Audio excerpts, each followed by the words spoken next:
আমাদের আজকে চরম দুর্ভাগ্য জাতির, শুধু কলঙ্ক নয় আপনার, এটা এটা কি বলে আমি ভাষা দেব আমি জানি না, শিক্ষার বলতে পারে যে এই জাতির জন্য এর চেয়ে ঘনঘোর অমানিসার কখনো আসে বলে আশ্বাস এসছে বলে আমার কাছে মনে হয় না।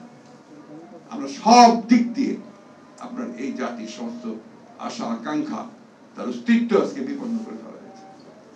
আমি দেখুন এই তারপরও এর মধ্যে কিন্তু আমি সংবাদ কর্মী যারা আছেন, যারা সাহস করে কাজ করছেন, তাদেরকে আমি কৃতজ্ঞতা জানাতে চাই, ধন্যবাদ জানাতে।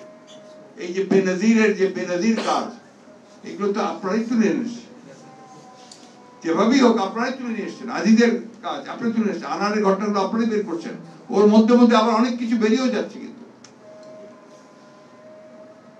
আপনারা আজকেই দেখলাম যে আপনার ওই কোন একটা পত্রিকায় যে আপনার ওই আজিদের ঘটনাগুলো কিছু কিছু উঠে আসছে, সেগুলোর জন্য আপনার বলা হচ্ছে, যেটা আপনারা বললেন যে তার সে সেনাবাহিনীর প্রধান ছিল, সেটা তার সম্পর্কে একমাত্র এটা একটা আইন আছে অবশ্য, যে এদের কোর্ট মার্শাল হওয়ার কথা আর কি, ডিউরিং হিজ টেনিয়ার সে যদি কোনো অপরাধ করে থাকে সেগুলো কোর্ট মার্শাল হওয়ার কথা। এটা বাইরে সাধারণত এগুলোর উপর বিচার হয় না, এটা অবশ্য আপনার একটা আইন আছে।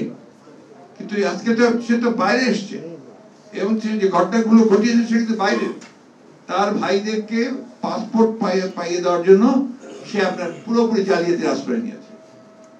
কল্পনা করতে পারি যে সেনাবাহিনীর একজন সাবেক প্রধান সে এই জালিয়াতি করবে, এটা আমাদের কখনো আমরা চিন্তা করতে পারি না। পুলিশ প্রধান সে এরকম ভয়াবহ ভাবে ডাকাতি করে আমরা গোটা দেশে একটা সাম্রাজ্য করে তুলবে, আমরা তার দুর্নীতির এগুলো চিন্তা করা যায়। কিন্তু এরা সেটা কি সম্ভব করেছে। দুর্ভাগ্য যে আমরা আসল জায়গায় যেতে পারছি না।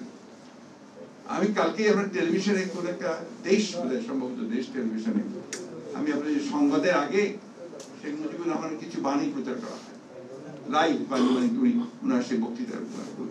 তাহলে দেখলাম উনি বলছেন যে যারা আজকে সম্পদ লুণ্ঠন করে সম্পদ পাচার করে দিয়ে যায়, তাদের এই দেশের মাটিতে কোনো জায়গা নেই।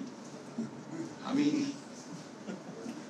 আজকাল যারা ক্ষমতায় আছে তারা কি এটা একবারও শুনছে, দেখছে? এবং কারা সম্পদ লুণ্ঠন করছে, কারা পাচার করছে, এটা প্রত্যেকটা মানুষ জানে।